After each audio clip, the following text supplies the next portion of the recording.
Season 3 of the Options Save Lives podcast is brought to you with the support of our presenting sponsor, R Street Institute, and is hosted by Executive Director Jenny Williamson.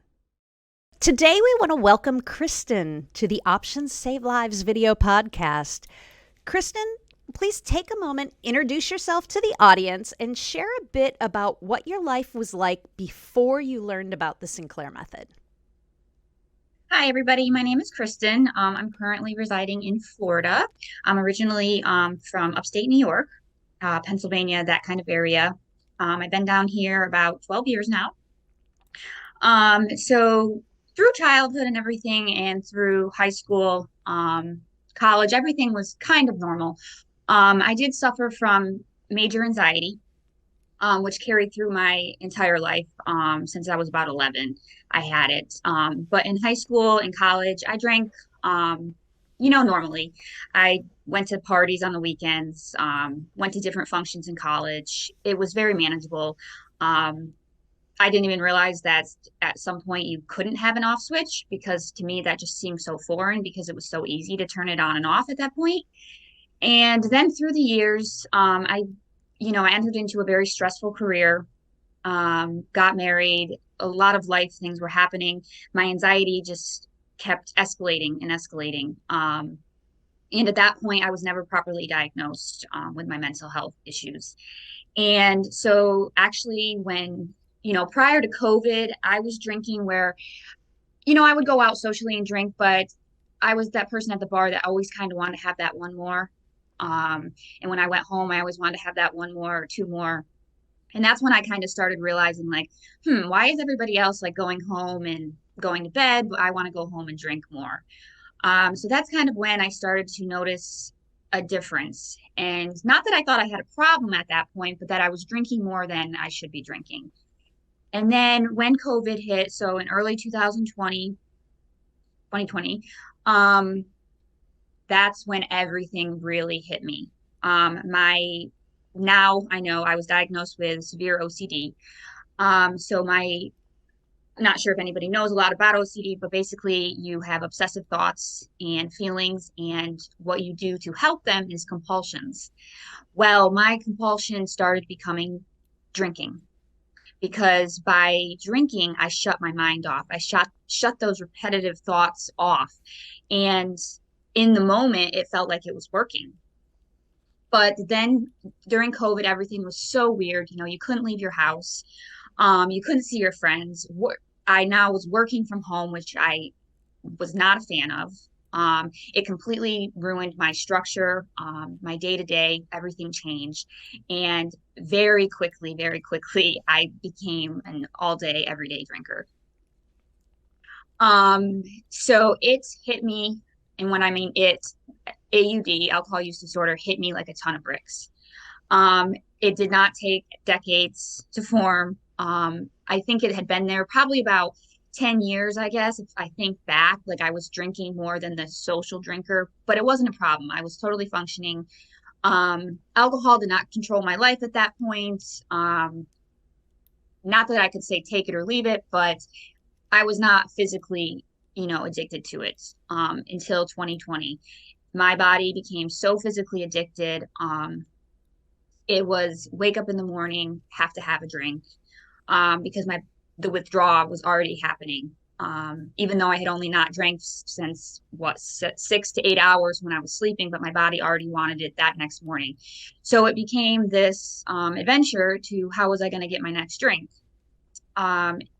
And in my world, I didn't even understand, like, you see, hear stories about people and this happening to them, and they start sneaking and lying. And I was like, that's not me. And then I saw myself and I was doing it.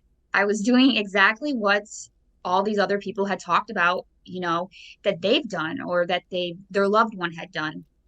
And I kind of looked at myself in the mirror and I was like, who have I become? And I quickly realized that the Kristen no longer had control. The alcohol had control of me. It was my only thoughts. And I didn't care who I hurt or what I did in order to get that next drink.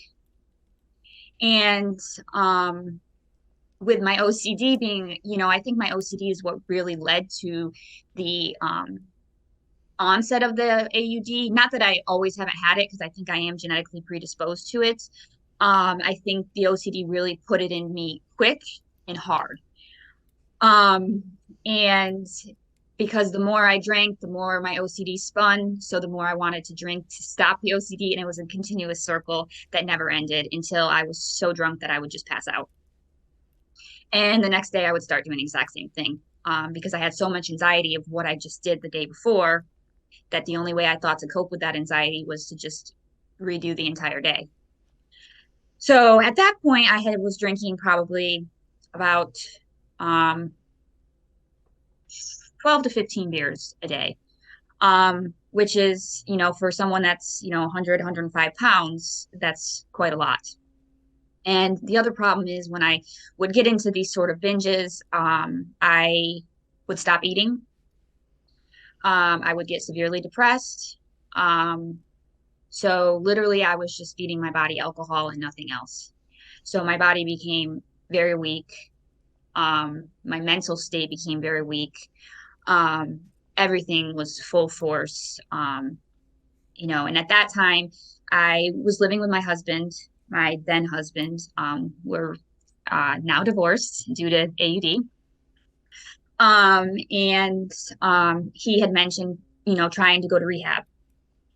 So, not that it was my first thing I wanted to try, but I had tried quitting, and I would go a couple days, maybe a week or two without drinking, but then something would hit me, something in my brain would say, "Oh, just do it." You know, you can obviously quit, you've done it, and then it would just be the same repetitive thing. It would get to a point where my body would basically just shut down. Then I would stop. Then I'd get feeling better. Then I would start again. So I went to rehab. This was October of 2020. They had said that they were a dual diagnosis program, meaning that they dealt with mental health as well as addiction. Well, they definitely didn't know how to deal with mental health. And I don't even think they knew how to deal with addiction, to be honest. Because obviously when you go into rehab, you're cold turkey.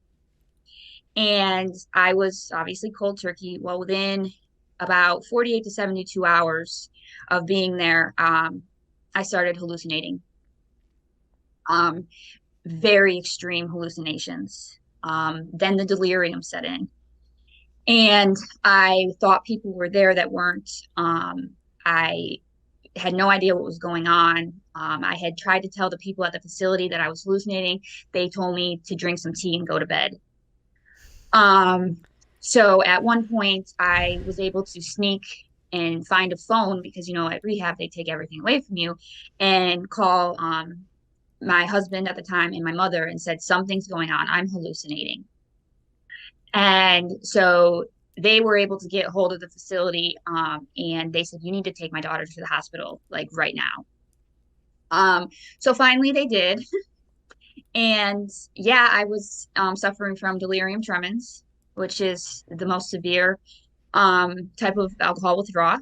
I think only about 5% of people that go through withdrawal get to that extent. And I know I hadn't been binging like that for that long. It was only about maybe a year at that point, but still it hit my body. And when I took it away that quickly, it didn't know what to do. So I was in the hospital a couple days. It was horrible. It was frightening. The hallucinations were going on for at least a couple days. Um, and it was during COVID. So of course, they wouldn't let anybody see me. So I was sitting there alone. I'm glad I was in the hospital finally, and someone was actually taking proper care of me because I could have died. You can die from delirium tremens. And so, anyways, I get better. They take me back to the facility. Um, at that point, I had so much PTSD. I just kind of went through the motions and stayed for my loved ones. But when I got out, I didn't drink, actually. I didn't drink for about 5 months. And it wasn't because I was not craving alcohol, because I was horribly. I was white knuckling it to the max. But I was so scared of alcohol withdrawal because of the trauma that I had went through. So I was depriving myself of alcohol because of fear, not because I didn't want it. That feeling never went away. So about 5 months later, I relapsed. I relapsed pretty hard. And about from that point, so I'd say about March of 2021 until October 20, no, March of, hold on, what year are we in? Yeah, March of 2021 to October 2021. So about what, 8 months there. I relapsed probably a good 10 times. Um, but every time I would have a relapse, I would get to a point where I was very bad. And then I would go back to New York. My parents live in New York. So I would go back to New York and they would help me safely taper. So I would taper off of the alcohol, which is the safest way to do it. And so it might take me a week, but I wasn't putting my body into shock and I wasn't getting that severity of what had happened to me before. Um, so I would finally get better. And then a couple weeks later, there I was again, relapsing. So that happened, like I said, a good 10 times probably. So then in between that time, I tried AA meetings, um, never felt like I belonged. Um, there's nothing wrong with AA. I know it works for a lot of people out there. It just did not work for me. I felt very, judged. And, they put the blame on the person and not the alcohol when it really is the alcohol that's in control. And I didn't like that. And I also didn't like the fact that if you slipped up and had one drink, like everything was taken away from you. It was like punishing you. Um, and so I just wasn't a fan, but I tried it. I also tried acupuncture. I tried hypnotherapy. I tried getting my chakras realigned. I tried everything because I knew that I could beat this somehow, some way, but it wasn't working. So again, in October 2021, I went to another rehab. Um, Again, same thing, said they're dual diagnosis. Well, they're not. And so did not deal with my mental health at all, which I now know like the two of them work together. You need to fix both of them, or else you're never going to fix either because they're so intertwined. One leads the other leads the other. And so that rehab was basically just AA meetings all day.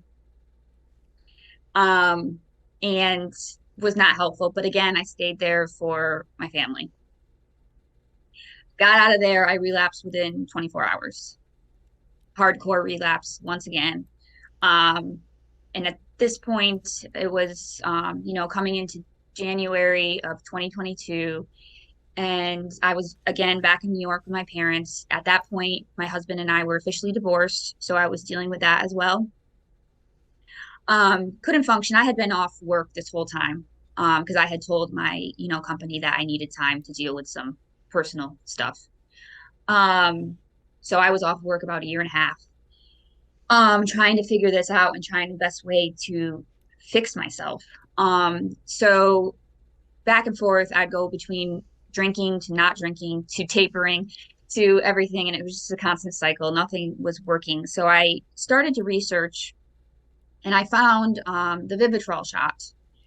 And so I asked my psychiatrist about it, and he's like, "Yeah," he's like, "I've utilized it with some of my patients.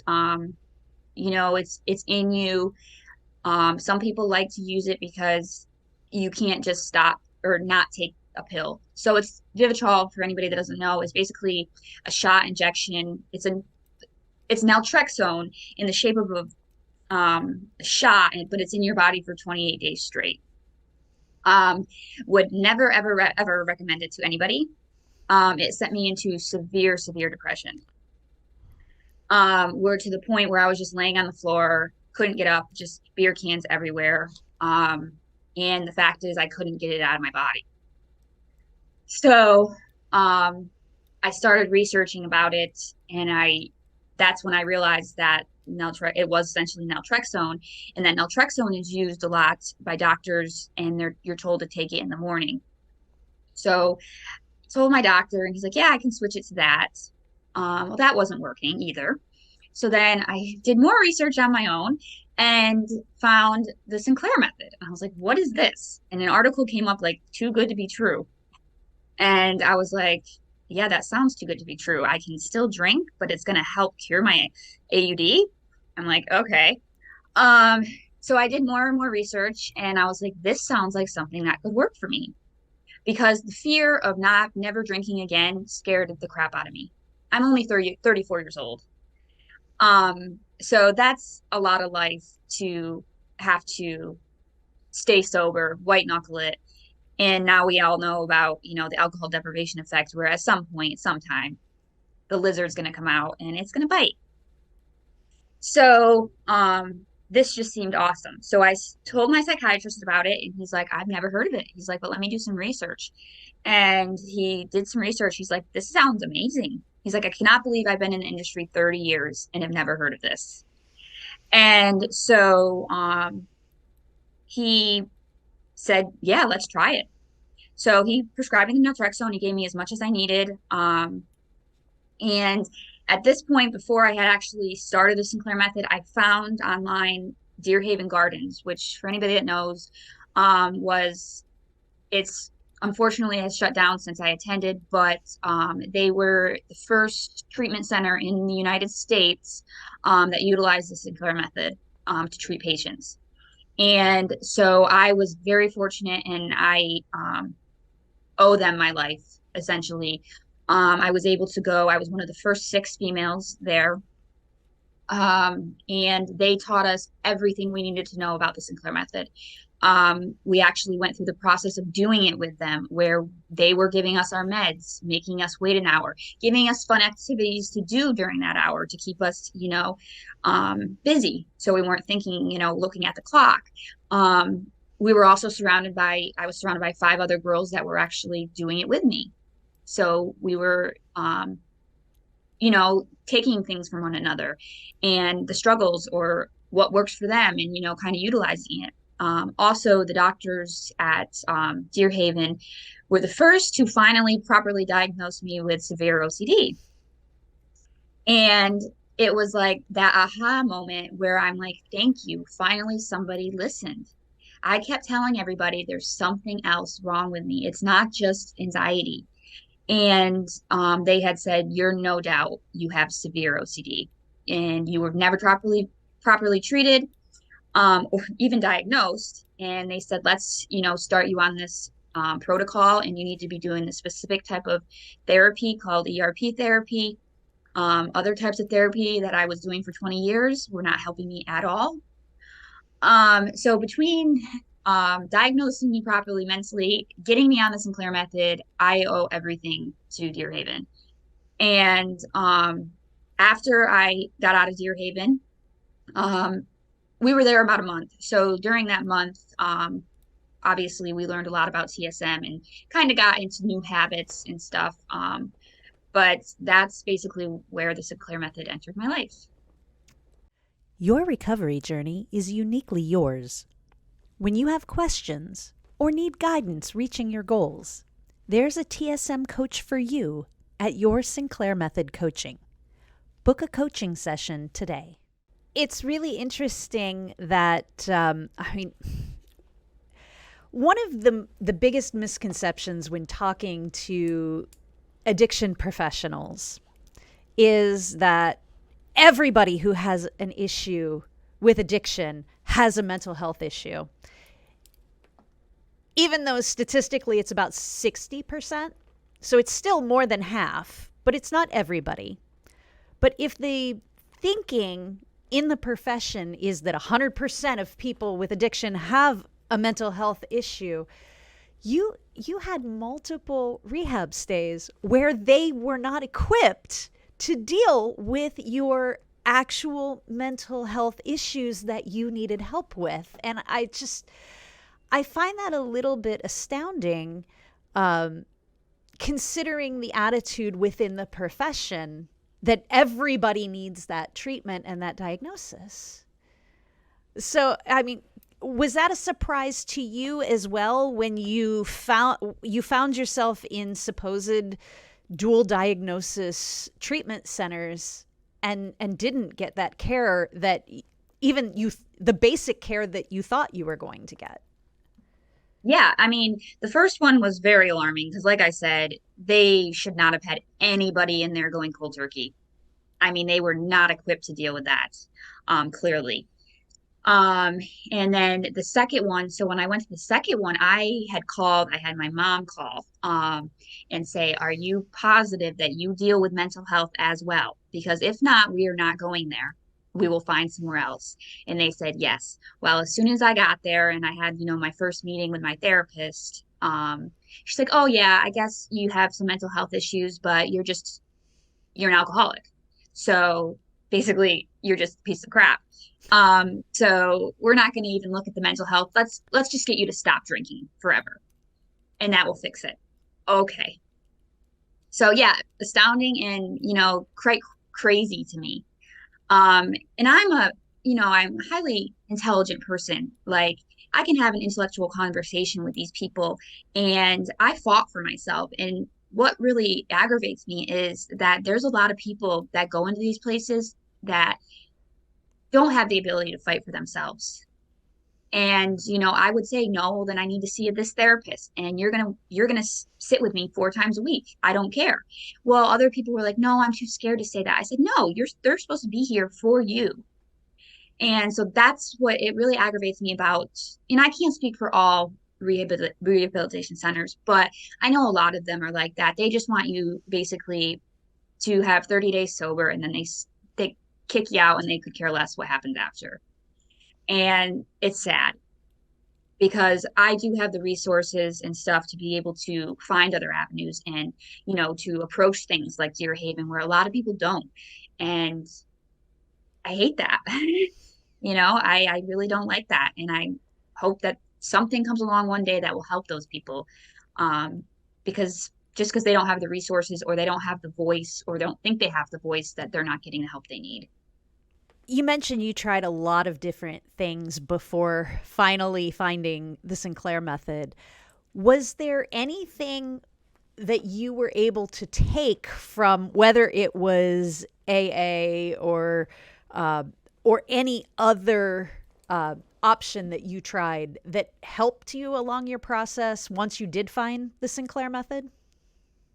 Yeah, I guess the community aspect of AA, about going through something together with people that are going through the similar thing. Um, and I found that through my TSM groups, and especially through the 5 girls, that I went to Deer Haven. We still have a group chat. We still talk to this day. It's about, you're all going through the same thing. You're all going to have some down days. You're going to have some days where you maybe drink more than you wanted to, but you have that support because most likely they've all did it too. And no one's judging you, though. That's the difference between TSM community and AA community. There's no judgment. But yeah, that aspect of community I did like. Also, all my hypnosis and stuff like that, it helped me. I started doing meditation as well through that. And the meditation has helped me through TSM because it helps me stay mindful. So a part of TSM is being a mindful drinker, which I never was. Just how quick can I get this White Claw down? Um, Now it's, I thoroughly think about my drink, and, when I'm done with it, I thoroughly ask myself, do I want another one? Am I okay without one? So the meditation has helped me to stay in that mindset, to better understand myself and my actions, even through TSM, my drinking actions. And what was the most difficult part of the Sinclair method for you, other than finding it? Because you definitely jumped through every hoop that you could find in order to get the help that you deserved. Habit change. So I'm almost exactly 6 months into TSM. My drinking is very controlled now. I drink about 1 to 2 drinks a day, which for me is amazing. I was at, like I said, 12 to 15, um, fully functional, never hungover, nothing. But it's that. So I think, and I know that there's a debate in the TSM world about what is extinction. And I think it's what everybody feels for themselves that they've become extinct. And I believe I have, because I think extinction is when alcohol no longer controls your daily thoughts. I think Claudia mentioned it, like she could drive by a billboard that had a glass of wine on it and she didn't say, "Oh, I want more and more and more." And that's when she realized, well, now I can go past the grocery store and I can go past the beer aisle and I don't think, "Oh my God, how many should I get?" And I still enjoy it when I do drink it, but it's such under controlled atmosphere. It's totally different, but it is that habit change because sometimes I feel because I drink my 1 to 2 at night, and it's typically and I've didn't start at doing this. I tried like going in the beginning. I was starting at like noon. Well, now I'm starting at 8 o'clock at night. So over the last 6 months, I've pushed it out, which where I push it out, there's less time to drink more. So I think with pushing it out led to lesser drinks and everything. But it's still that habit of always having to have a drink before bed. And so the habit change. So I recently, in the last couple of weeks, so I drink White Claw, which is like a hard seltzer. So I always drink black cherry or raspberry. So now I've changed it to drinking flavors that I'm not so particular on, like the watermelon. Not my favorite. So I've switched to that one to try to just change the habit of having the taste of what I like. I would always sit on my patio at night and have it. Well, now I'm not allowing myself to go out there at certain times, or if it hits a certain time, going inside. Just trying to change that habit because that has been created for a long time. And so, yeah, but that is definitely the most difficult part. And I would recommend to anybody going through TSM that therapy does help with this. And because your therapist, can get to know you and get to kind of know what your habits are and kind of give you some tips on how to change those habits. You're still drinking daily. Do you work in any alcohol-free days? I have not been able to yet. And do you think any of that has to do with the trauma that was involved in the forced way that you had to go through withdrawal? You hit that on the nose. So with my OCD, I'm in a constant fear of overthinking alcohol withdrawal. So anytime I have the thoughts of not having any alcohol, my OCD brain starts saying, well, you're going to withdraw. You have to have that drink. Even if you don't want to, you have to.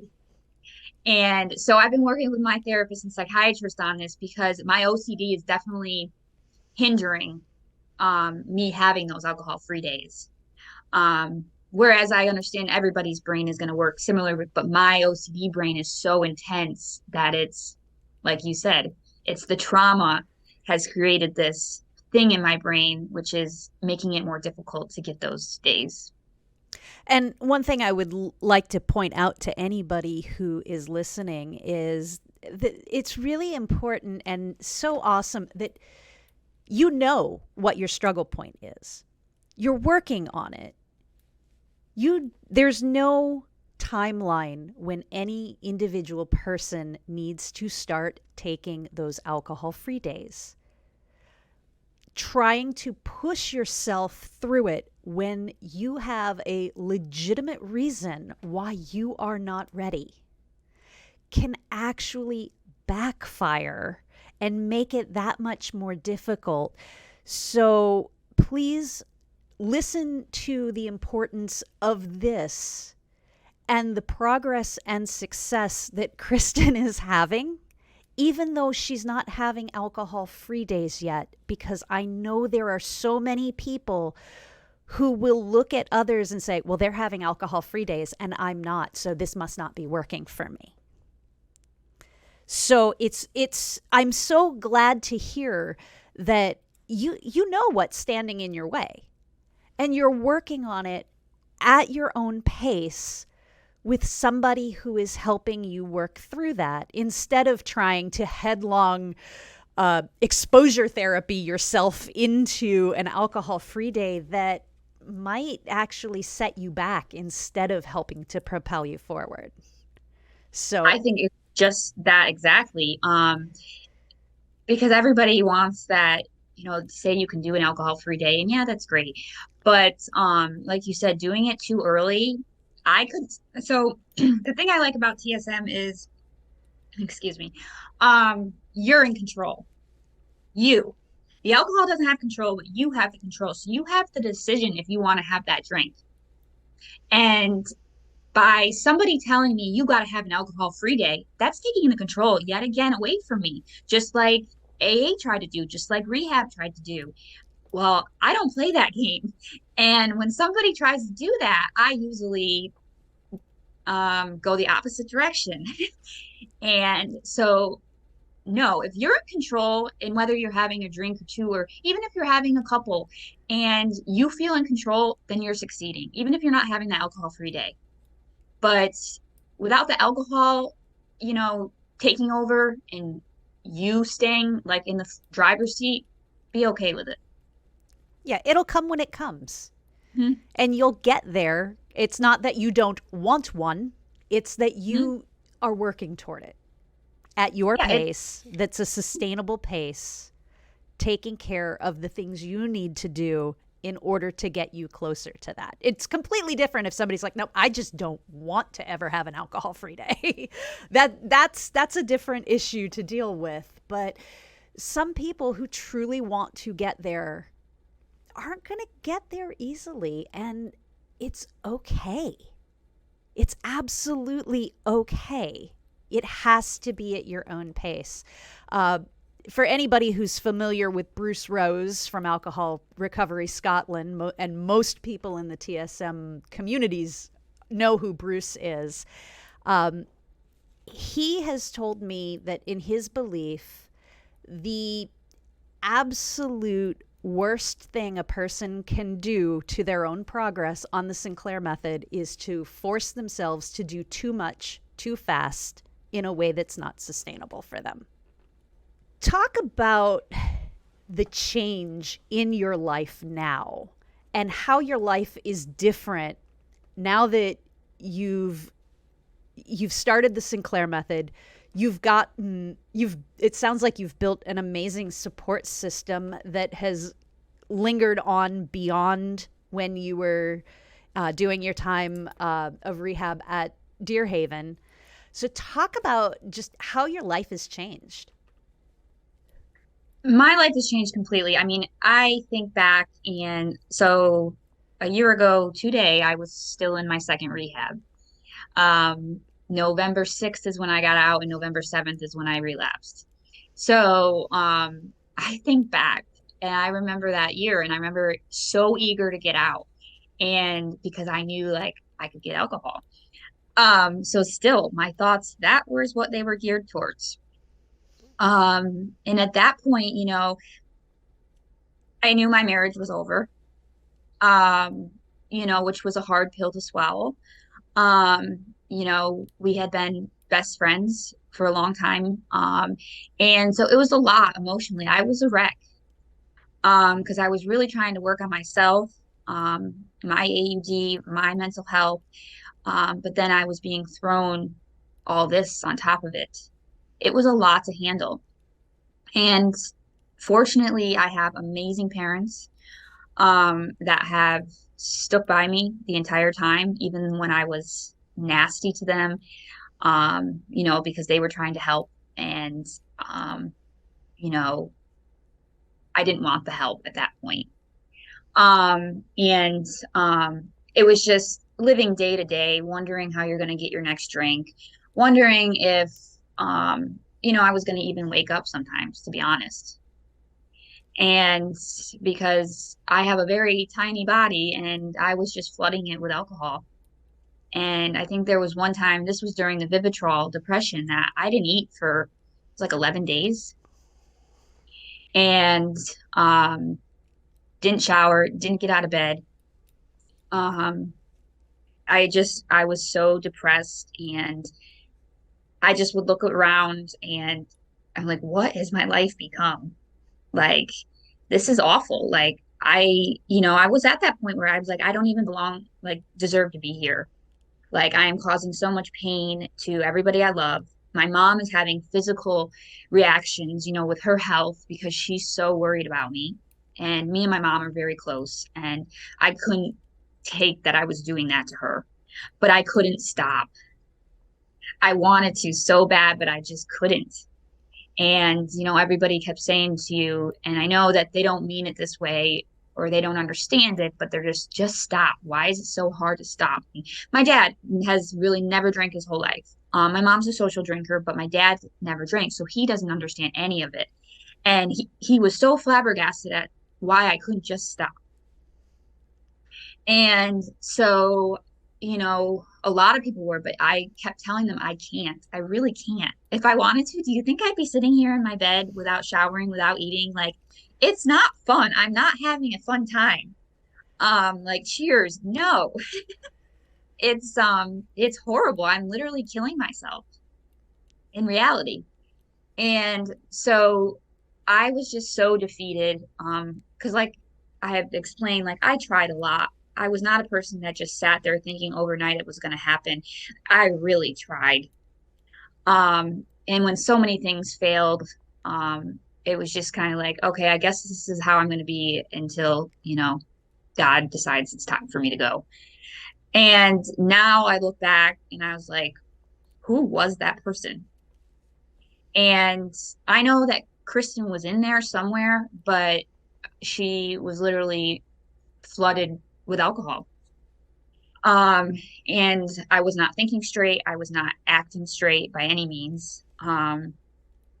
Just even the thoughts that I had, I can't believe I thought of. And now I'm so happy. Yes, I, got divorced and everything, but I'm a lot happier. I'm on my own, but it's okay. And I've got back to my job. My boss was very crucial in this whole thing. He knew everything that was going on, was so supportive, kept my job for a year and a half. Um, you know, so I had insurance, so I could go and do these things. So he was just one of my biggest supporters, and I'll forever be grateful for him. But I'm finally back working with him, um, doing what I love to do with, I did lose a lot of friends, and I know a lot of people lose friends through AUD. And I did, I've made the apologies that I thought were necessary, and that's all I can do. Um, but now I'm thoroughly enjoying the friendships, with especially those people that stood by me, because there's nothing else like having a friend that stands by you through utterly the worst part of your life. And that's a true friend. And so now our conversations are totally different. They're so more sincere and in depth. And now they're coming to me with like questions and therapy. And because I've just learned so much about myself and through everything, I've just learned a ton. And so now I'm the voice of reason. And well, a year ago, no one wanted to ask me anything because who knew what was going to come out? So it's a good feeling. And, doing this podcast and I wanted to do it. I met Claudia when I was at Deer Haven and it was an amazing experience. She literally sat down with me for like an hour. And for her to do that just meant so much to me.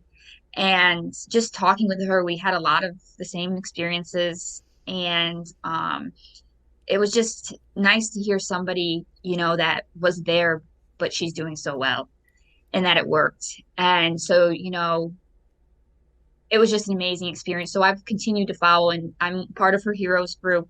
And then to do her podcast, it's amazing because I was where a lot of these people that are watching were at. Trust me, I was at rock bottom. I couldn't go a day without drinking copious amounts of alcohol. I wasn't eating. I lost my husband. I lost my house. Um, I didn't lose my job, but I wasn't working. I was making no income. And I literally was at rock bottom. But, just 6 months in, I'm still very early into TSM. And look at me now. I'm thriving. I wake up excited about the day. Um, I'm making new friends. I've already helped some people through the TSM Facebook group. Like somebody in Canada reached out to me and her brother was having some issues and we had a lot of conversations and I actually talked to him on the phone and he's now doing really good. He got his doctor to give him naltrexone and it's amazing. It's an amazing feeling. So I'm hoping by doing this podcast I can reach somebody and let them know that there is an answer, and it is the Sinclair method, because it works. And I don't care how long you've been drinking, how old you are, how young you are, um, what's going on in your life, you have kids or not, the Sinclair method can work for you if you just stay compliant and you really want it. You need to want it, because you can take a pill but not really want it, and you're never going to change those habits. Um, so if you want it and you stay compliant, you will succeed. I'd love for you to talk a little bit about how being on the Sinclair method and getting the alcohol under control has made it easier to then also focus on mental health issues. Because let's face it, the Sinclair method is about more than just eliminating or reducing alcohol. It's about building an entire better quality of life. And that includes both physical and mental health. So, talk about the difference between trying to deal with mental health issues while also dealing with the alcohol use disorder versus being able to have that alcohol taken care of and trying to deal with the mental health issues. Well, by having the alcohol under control through TSM, I'm able to, I have to be on medication for my mental health. Not everybody does, but I personally have to, and it's okay. But so now without overpowering my medication, the medication is actually working. Because before, your medication's trying to lift you up, the alcohol's trying to take you down. And so it was never going to be at the proper level, that it needed to be with drinking as much as I was. Also, when I actually do my therapy sessions and I do my exposure and response therapy, which is what I do for OCD, I'm coherent. I'm actually, you know, doing them. I'm not, before I'd go to therapy, I'd slug a few beers in the parking lot before going in. Or if it was telephoned, I'd sometimes be drinking during a session. And so I was not fully taking in, the therapy of it. And so now being clear-minded, I can. Um, and it's working too. So my mental health, not only is my AUD under control, but my mental health is under control. So, like I said, I owe it all to Deer Haven and those doctors, because they fixed both. And that's what needed to be fixed. So yeah, I mean, TSM has given me my life back. That is wonderful. I mean, honestly, I, I can't really even comment beyond that because it is the ideal of what the whole process of recovery is about. It should, because you're a whole person. You're not just the alcohol you drink. You have other aspects to your life, and when alcohol is in charge, it becomes the only thing in your life that you define yourself by, and now you just get to be you and a whole person again. Well, it's not just we define us, that society defines us Well, as that's that. true. Yes. And that's what's sad. So, do you ever work in non-alcoholic beverages or low alcohol beverages in I know that White Claw, to my knowledge, does not make a non-alcoholic version, but I've had, non-alcoholic beers and seltzers. yeah, I've tried some non-alcoholic beers. Actually, the Budweiser Zero is not bad. I'm strictly a beer girl or seltzer. I don't do any liquor, and I'm very rarely do wine. Um, But also with a seltzer, I can actually drink, so I forget what they're called, but they're like a seltzer, but it's got like lavender in it and like calming effects. And I think one of them has CBD in it. But I'm still getting that bubbly. So I'm not sure if you've had a hard seltzer, but it's kind of like a bubbly sensation that you get in your mouth. So they're giving me the same thing, and it's technically giving me the same calming effect as alcohol does.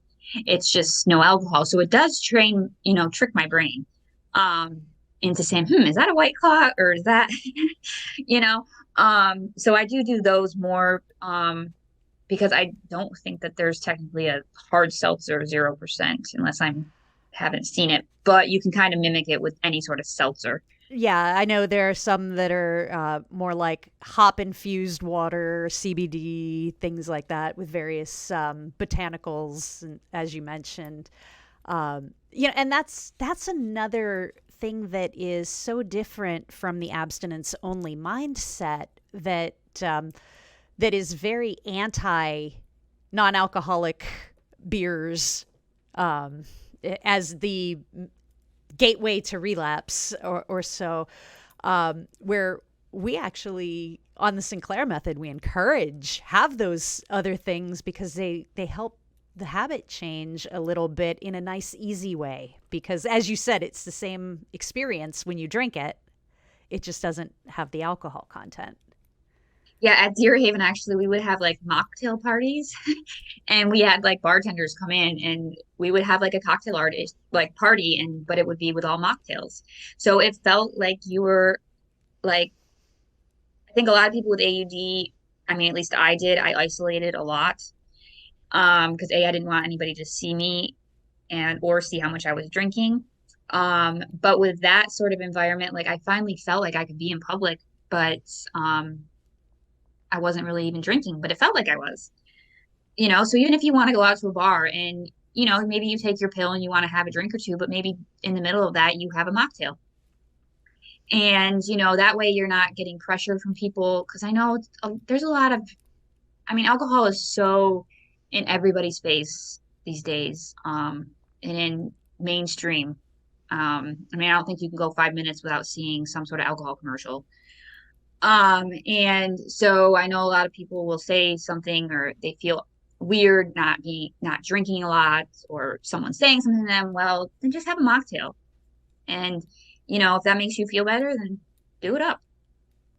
What would you like to say to anyone who is maybe just starting the Sinclair method, or they're on the fence and they're not quite sure if this is really what they want to do, or they feel like they're just too far gone and can't be helped? So what would you say to somebody in that situation? Well, you're never too far gone unless you're in the grave. TSM, through everything I've read, there have been plenty of people with, better stories than mine, worse stories than mine. And if you really want it and you stay compliant and you make life changes, um, it will work for you. You have to give it a chance. And the thing is, no one's telling you that you have to stop drinking. That's the beauty of TSM. I think because that scares a lot of people, and rightfully so, when someone says, "Oh, you can never drink the rest of your life." Well, to me, that scared me. I think it scares a lot of people. But the thing is, you don't have to. But over time, you're not going to want to drink as much. You really aren't. I didn't know if it was possible, like really, taking a pill and doing this, I'm really going to not want those 12 beers. Yeah, I don't. I can't even think about drinking 12 beers now.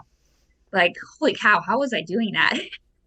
Um, but yeah, so you're never too far gone. You can do it. And what is the harm in trying it? Really? The harm is, okay, you take your pill, it doesn't work. Okay, then you tried it, I guess. But there's no harm in trying it.